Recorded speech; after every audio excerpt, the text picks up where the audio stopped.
but no one can freely enter or exit the Opera House at the moment. If you wish to leave... No, we're not leaving! We're representing Linny and Lynette as attorneys, so were you always guarding this entrance? Yes! After the Chief Justice gave the order, everyone coming in or out must undergo a strict inspection. So, the missing girl couldn't have left from here. At least, not from that point on. I doubt there was much opportunity then, either. How can you be so sure, Well, because I was in charge of security near the entrance at that time. I couldn't see Linny's performance from here, which was quite a shame. Just my luck. But still, I did not abandon my post, and I stayed put no matter how loud the applause was. If someone had so much as even approached the door, I would have noticed it, let alone we Melusines are good at that sort of thing, you know. So, it's safe to say the girl couldn't have left through here. Alright, thank you for your help. This'll be useful info.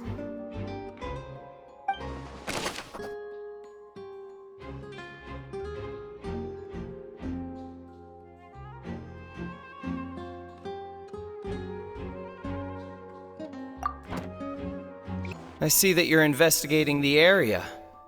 Well, it just so happens that If you find any new and interesting leads, be sure to share them with me, all right? We don't have too many thoughts yet. Then why don't I tell you my hypothesis first? The way I see it. And I'll start... The thud? Oh, you mean the sound that happened during the countdown? Yes, exactly. It wasn't terribly loud, but I suspect that most people heard it. It's just that everyone was awaiting the results of Linny's trick with bated breath, so no one paid it much mind. But now that the incident has happened, the thud has become an important clue. That makes sense. So... I'm of the opinion that it may have been the sound of Linny's accomplice, Lynette perhaps, jumping atop the water tank or something like that. And when the pyrotechnics went off, she cut the rope, sending the water tank crashing down. Wait, wasn't the noise we heard too loud for that? Perhaps the balance wasn't right, leading to a particularly rough landing.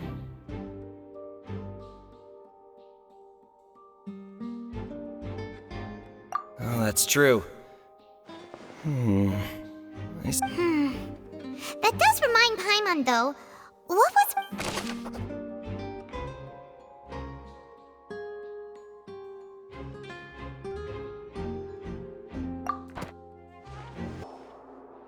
The investigation team has some new findings. Turns out there's an issue with the random number selector after all. See, I told you. What if the machine picked some big guy's seat? You think the murderer would have still made his move then? Sorry to interrupt, but we're helping Linny and Lynette with their side of the investigation. What were you saying about the number selector? There's something wrong with it? You're trying to help them?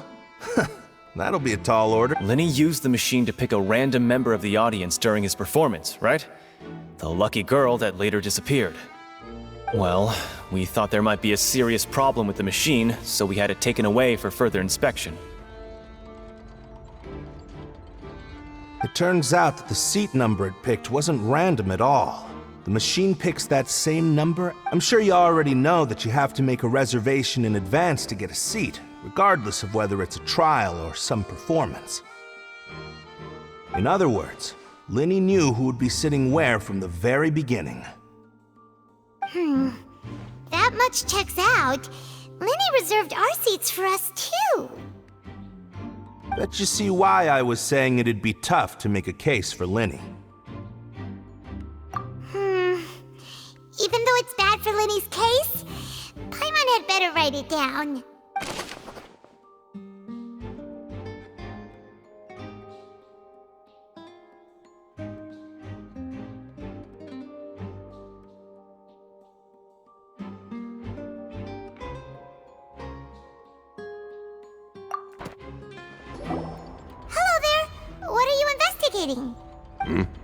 Oh, this location has also been cordoned off because the Magic Troop members are currently considered prime suspects. The investigation team is still collecting evidence. The seats were all booked in advance, so we were able to deduce the missing woman's identity by checking the guest list.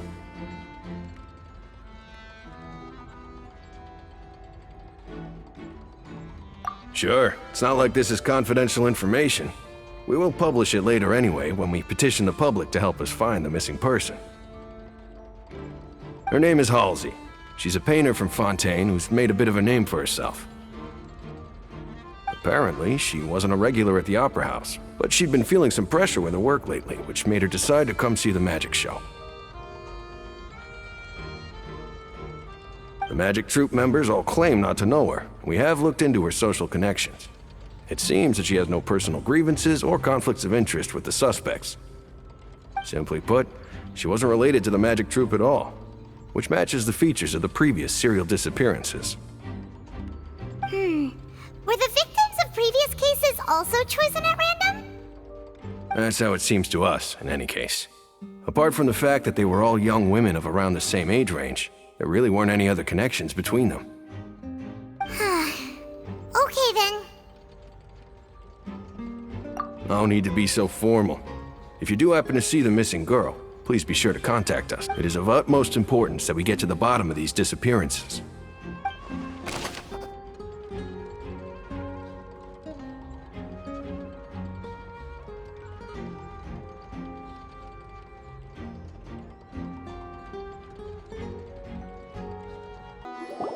Understood. Then I will be going with you. Just so you're aware, I will be monitoring your actions and making notes as necessary. Very good. Thanks for being so agreeable. I'd pull a rose out of my hat as a gift for you if I could. You may spare the pleasantries. I'm just doing my job. You've arrived. Who's this? Me? I'm Spina di Rosula's guardian angel. If you've got a problem, I've got the firepower. Sorry, I got a little carried away there. Call me Navia. I'm a partner of theirs, and we'll be helping investigate and these are my companions. Would you mind if they join as well? Fine by me. Oh, new helpers? I would be most grateful. Well, let's just say we're tagging along.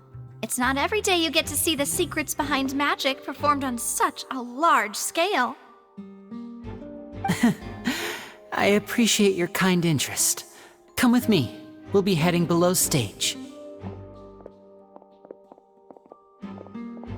Huh? Below stage? Yes, a world of secrets is hidden beneath this magic box, prepared specifically for this switch. But before I reveal everything, you should have a look first. Notice anything strange here?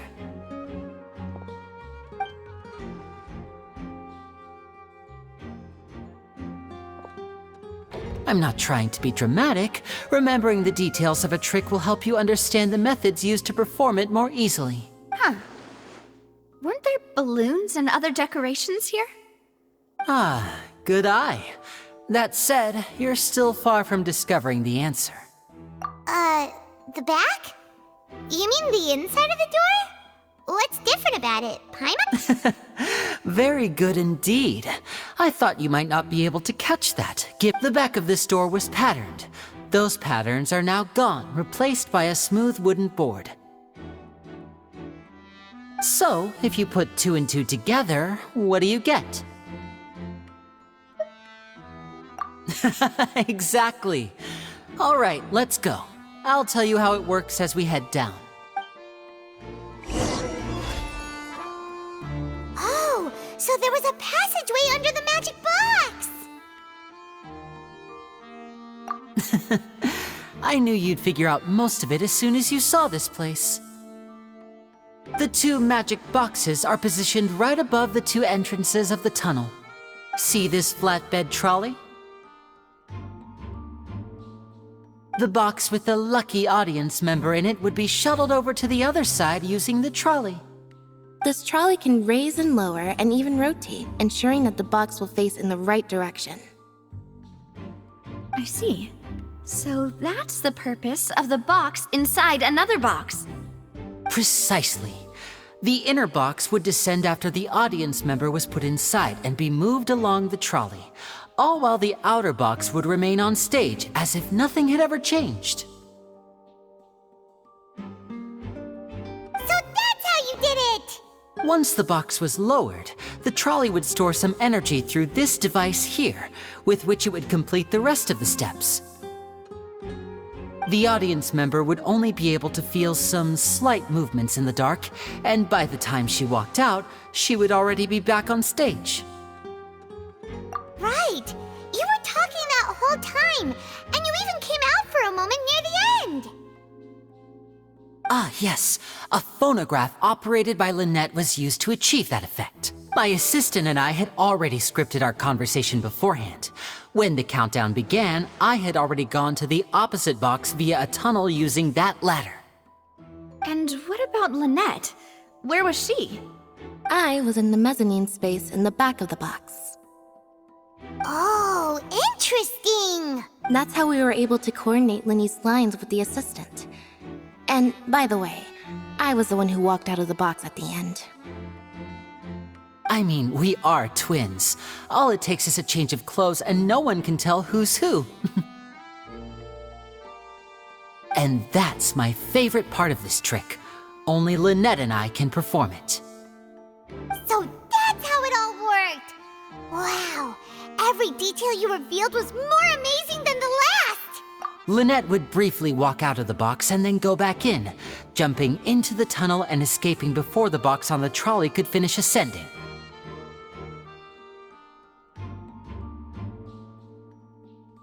And then I walk out of the other box in the audience area, and the trick would be complete. The operative word here being would. But as you saw, Cal was in the box, not our audience member. She, on the other hand... We really don't know how that happened. If not for that interlude, this would have been an astonishing trick. I probably never would have figured out how you pulled it off. And yet, to think that someone was able to use this magic trick to Could we have a look around? I think we can come up with some more leads. This is the scene of the crime, so Linny and Lynette are not permitted to stay here. I'll escort them back up. Yes, of course. No need to be so strict now. I won't disappear into thin air, you know. Thanks, everyone. We're counting on...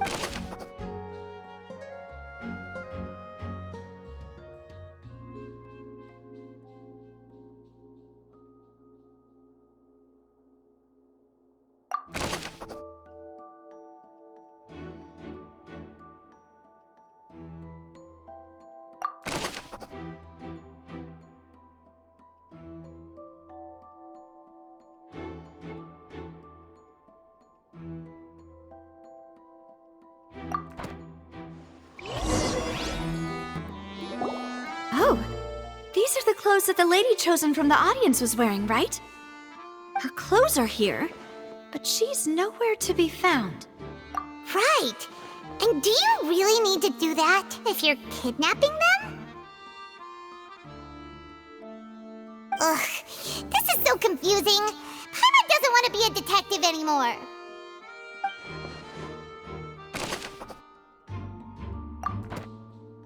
The floor is wet. Please be careful not to slip.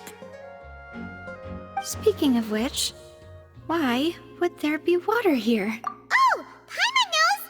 It's one of those tricks where you pour water into a jug and then flip the jug over only for the water to disappear?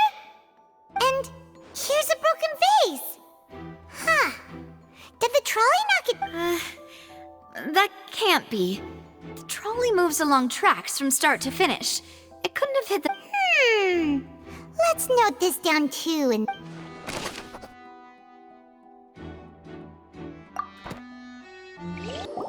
Huh. What's this? Looks like a hook tied to the end of a rope. Huh? There's a... Perhaps it was a prop for a different trick. But... Whatever it is, let's make a note of it first.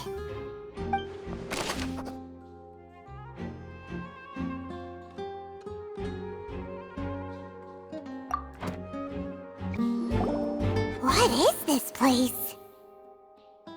It seems someone could fit through here. Could this have been the suspect's escape route? Alone, perhaps. But if they had to pull another person with them, the space would be too narrow. But there are no other ways in or out of here. Oh, you're right! Let Paimon write that down.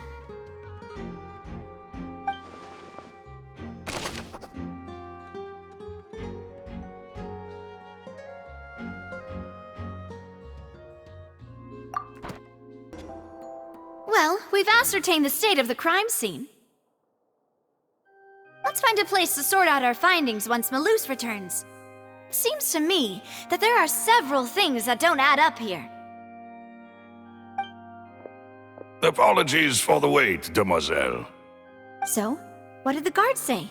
Did the criminal escape through the vent? They believe the odds of that are very low, since the vent leads to the Opera House's basement. The guards have checked the area carefully. No one left through the basement during the performance or after the incident, and no one was found hiding there. So the tunnels become like a secret chamber then! You know, like the kind you usually see in novels! The plot thickens. Halsey's disappearance and Cowell's death are both quite... No wonder Farina was so confident in her accusation. All the current evidence points toward Linny and Lynette. In other words, the charges are very likely to be upheld unless we make some considerable progress. Charges and then trial. So if the charges are upheld, they'll announce a sentence? That's right. This is how a trial goes in the Opera House. During the proceedings, the Chief Justice and the Oratrice will hear statements from both sides. That's right. This is how indemnitium is produced. The statements from both sides, the defenses from attorneys, witness testimonies, and even the audience's emotions will all be projected on the Oratrice. To put it simply, it's as if the Oratrice has its own will, and is a judge in its own right. This also precludes any kind of favoritism on the part of the Chief Justice. Not that this has ever happened anyway. Once both sides have finished speaking, the Chief Justice will make his final decision. This, too, will be used by the Oratrice as a reference. Then, finally, the Oratrice will be consulted by officials. The result it returns is the will of justice itself. Huh? So that machine is the one that actually decides? Paimon thought Neuvillette called the shots. In practice, there is very little difference. Both have always come to the same judgment, which is why people have great faith in the Chief Justice. Yes, the guards also asked me to convey that none of us will be allowed to leave this place before the trial. Huh? Why? Because we've chosen to act as the twins' proxies. That makes us persons related to the case. They're concerned that we might be colluding with outside parties, or that we might find outside help to disrupt the case. And even if that were not so, it could prove problematic if we happen to spread key information about the case ahead of time. I'm ready to break out at any time. Whoa! There's no need for that! Paimon thinks they have a point. That said, are they providing food? Of course. I just hope you don't mind the lack of options. I'm afraid that catering to all tastes is not in the cards, nor is... In that case, let's just sort out our findings together here. Pity. I was hoping to take you to try some of Fontaine's famous desserts, too. I mean, what better way to properly think through our findings than over some tea and sweets? Huh. Breaking out suddenly doesn't seem like such a bad idea after all. Just kidding! Paimon will still do her best, even if there are no snacks. What do you mean, no snacks? Of course we'll have snacks. If we cannot buy some, then we'll simply make some. Huh? Here? Understood, demoiselle. Everyone, please come with me.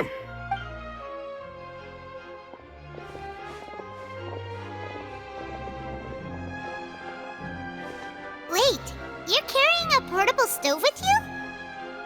Yes, I must be prepared to meet the demoiselle's baking needs whenever the fancy strikes her. I have eggs, sugar, and almonds at the ready. Good work, you two. Then I'll get to it. Please sit tight for a moment. You'll get to taste my awesome snacks soon enough. These three are quite the interesting group.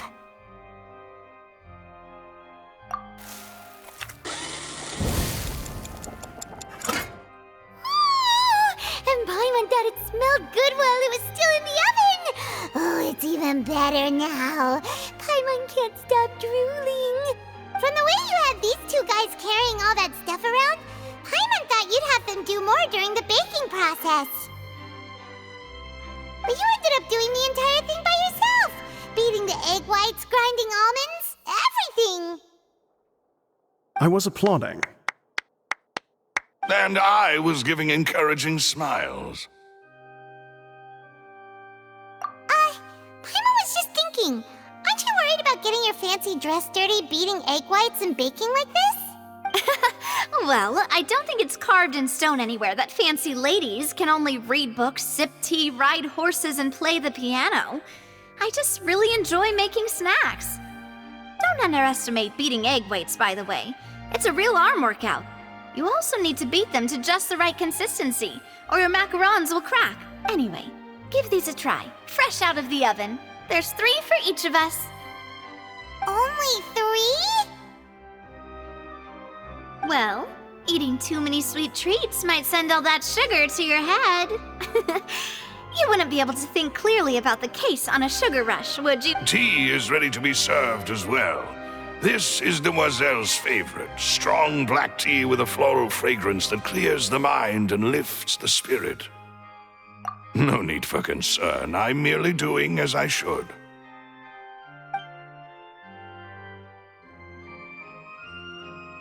All right then, down to business. As Paimon mentioned previously, the tunnel seems to be something of a secret chamber.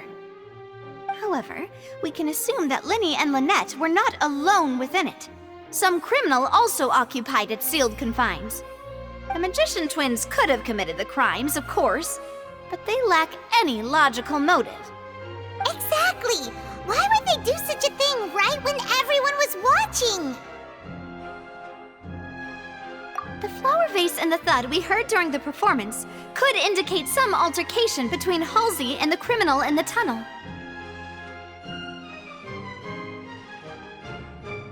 Resulting in the shattering of the vase, the discarding of her clothes, and her abduction. Perhaps the criminal thought that since she was chosen from the crowd, she would be too easy to identify if she was still wearing the same clothes.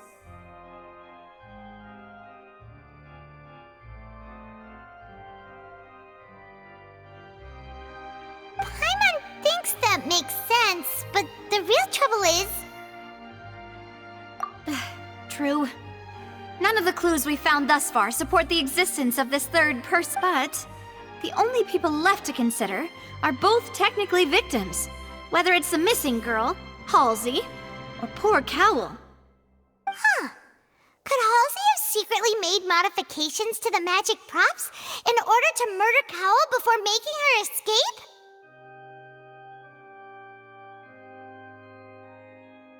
That's right.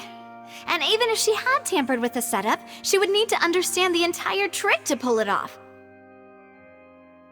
Nor does she have any motive.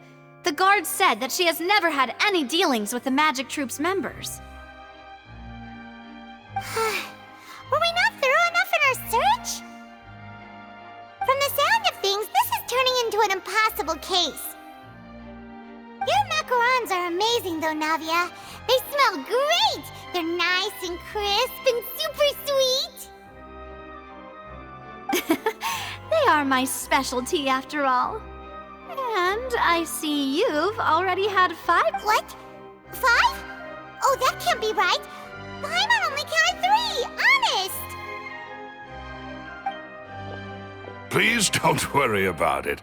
At my age, a few less sweets might actually... No! Being greedy is one thing, but Paimon knows how to count. Besides, too many, then others wouldn't have enough.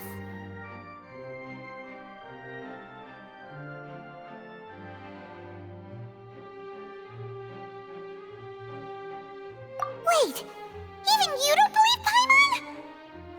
If Paimon ate those 2 extra macarons, then may they turn into stone in her stomach! All right, we get it.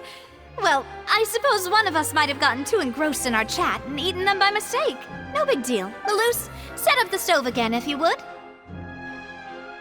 Huh? What are you doing? Making sure everyone gets 3 macarons, of course.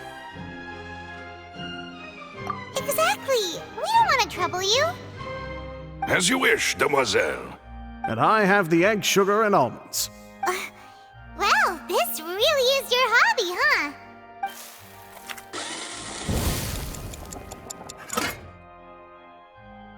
Well, that's it for snack time. I'm going to have another look around the area. I don't know what we're looking for yet, but we've still got some time. As attorneys, I suggest the 2 of you think the case over again. It would be awkward if you got all tongue-tied on stage during the trial. Alright, thanks for your help, and for the snacks. It was nothing. A small task for the Spina di Rosula. Silver, Malus, it's time to go. I'll be back if I find anything new.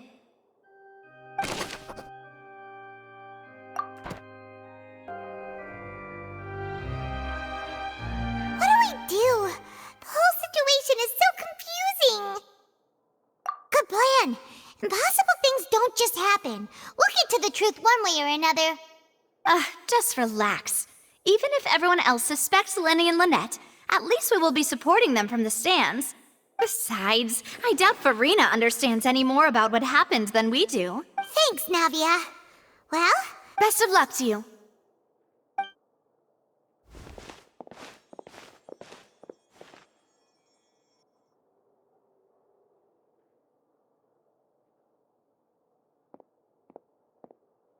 Ah, finally, you're back. Well, how did your... To be honest, you might be disappointed. No. We're already very grateful that you were willing to help. Well now, don't you all look disappointed? Don't tell me that your investigation came up empty-handed. That was to be expected, of course. The guilty can never produce proof of their innocence. But don't let that stop you. I shall be terribly disappointed should you, my most anticipated foe, concede so easily. Since both parties are present, I declare that the trial regarding the magic show incident is now in session. Firstly, in order for the audience to understand the causes and results of the incident, could we please have Mr. Linney explain the trick? Yes, of course. I will explain while Lynette demonstrates on stage. All the necessary... Thank you, Mr. Linney. In that case, I take your statement to be that you ran to and remained hidden within the magic box in the audience stands once the trick began, and thus could not have committed the crime. Is this correct? Yes, that's correct, Your Honor. In that case, I call upon the prosecution.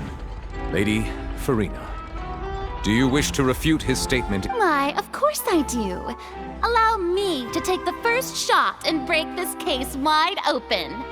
Mr. Linney is clearly lying. There is no way you could have been in the box the whole time if you were to abduct Halsey and murder Cowell. In fact, I'd say you... That is simply your hypothesis based on the presumption that I'm guilty. Oh, is that so? And if I may ask, what did you hear while you were in... The roaring countdown of the crowd, of course.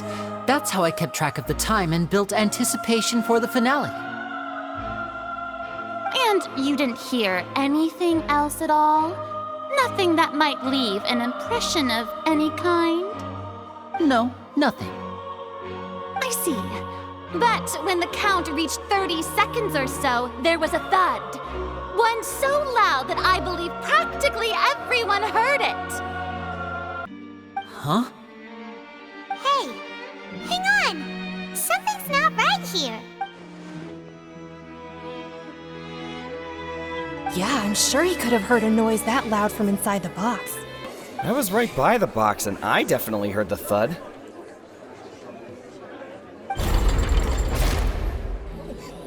Look at those scales. Could those mean... Well then, ladies and gentlemen, allow me to use the words of the magician himself. You never know what can happen in the blink of an eye. Indeed, it's, of course, I have armed myself to do far more than smash your alibi. Confidence cannot go unfounded, and my foundations are rock solid. Tell me, aren't you and Lynette actually from the House of the Hearth? The House of the Hearth?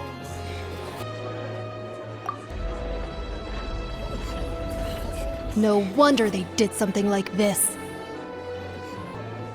So the serial disappearances were the Fatsui's doing. Now it all makes sense. I've got a feeling that what happened on stage probably wasn't just an accident. That's irrelevant. Our identities have nothing to do with what happened. Indeed. Then perhaps you could tell us everything that happened during that 1 minute. Your first priority is to prove yourself innocent after all. I'm sure there is little that needs to be kept secret now. Unless your script already has holes in it.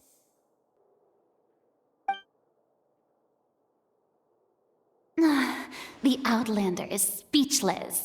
My, oh my, don't they look flabbergasted? Now comes the infighting and discord, I suppose. This was almost too easy. Oh, good thing I made all those preparations. Seems the all-nighter I pulled last night is really paying off. Hey, Linny! Why didn't you tell us this before? Order! Order! Mr. Linney, allow me to re-establish the facts. Lady Farina has raised 2 points. First, when the thud was heard in the Opera House, you were neither in the box nor the tunnel. Second, you and Ms. Lynette are both members of the House. Are these claims true?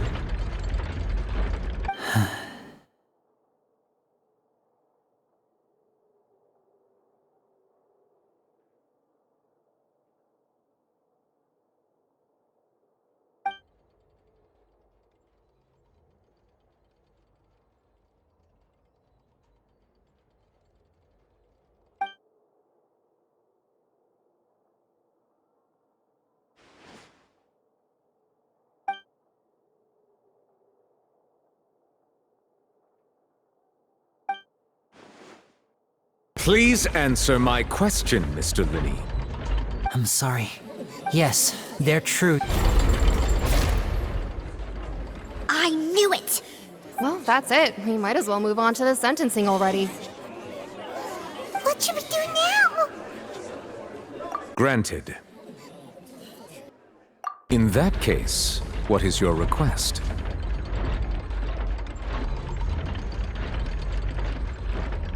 Is that really necessary? They're already as good. The defendant deceived their own attorneys. What is there left to discuss? Order! Order! Your request is reasonable, and we shall adjourn. This trial will So you would stick to Mr. Linney's defense even after knowing what you do now? You certainly... In that case, my dear audience, let's allow...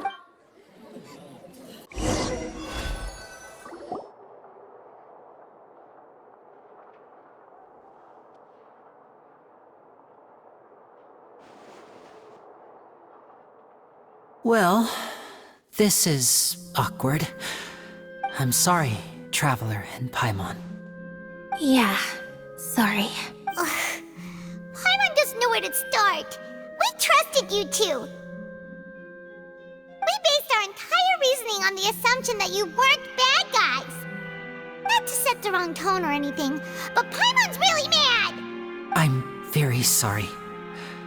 I know you're angry, and reasonably, I know you've clashed with the Fatui several times before. I wouldn't be surprised if just hearing the word is enough to make you upset. But our organization is very, very large, and the Harbingers have very different personalities and goals. Right now, we want to save people. As many as we can. That's right. I'm sure we're on the same page when it comes to this nation and the disaster that its people might face. I knew if it weren't for our respective identities, we could become good friends. That's why I didn't wish to flat out lie to you, but chose to hide some details instead. The truth is very important, but being completely transparent about everything would see us spending more effort than we need to. Right. So, you be the judge. Heck, if I were you, I fear that I'd even struggle to trust me at this point. You met a Fatus who works as a magician, a trickster by trade. All by coincidence, too. But still, I'm asking you to trust me. I am no criminal. Sorry. Please forgive us. Well, you both say that, but... Right, let's hear your answer first, and no lies now! Of course. I'll answer any question you ask. We've been trying to find out how the Oratrice operates. We want to know why it has a consciousness. Why can it deliver sentences accurately?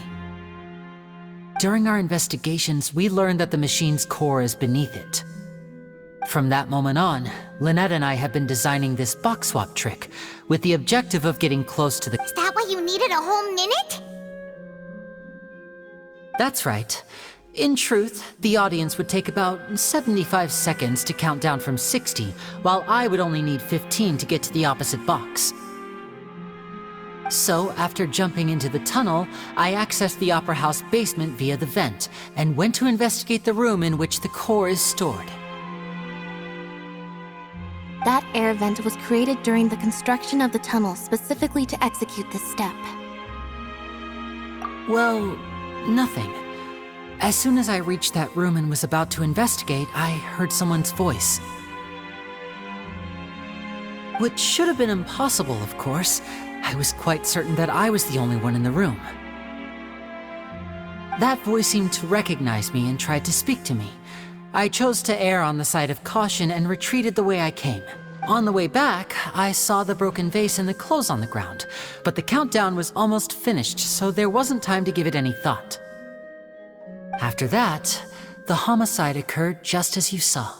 Well, that explains why you didn't hear the thud. Because of that prophecy I told you about, of course. We must know all we can about this nation's secrets in order to deal with that prophesized crisis. That's the only way we can save everyone.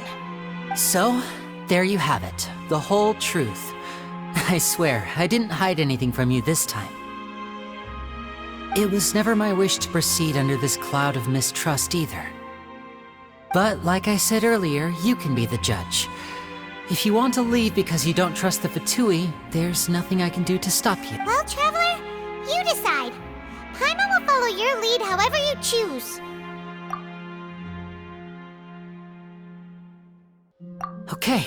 Thanks for giving us a chance. The current problem is that the scales are tipped pretty badly against you two. If we want to refute the Hydro Archon's accusations, we're gonna need a seriously watertight defense. Huh? Oh, Paimon thinks she gets what you...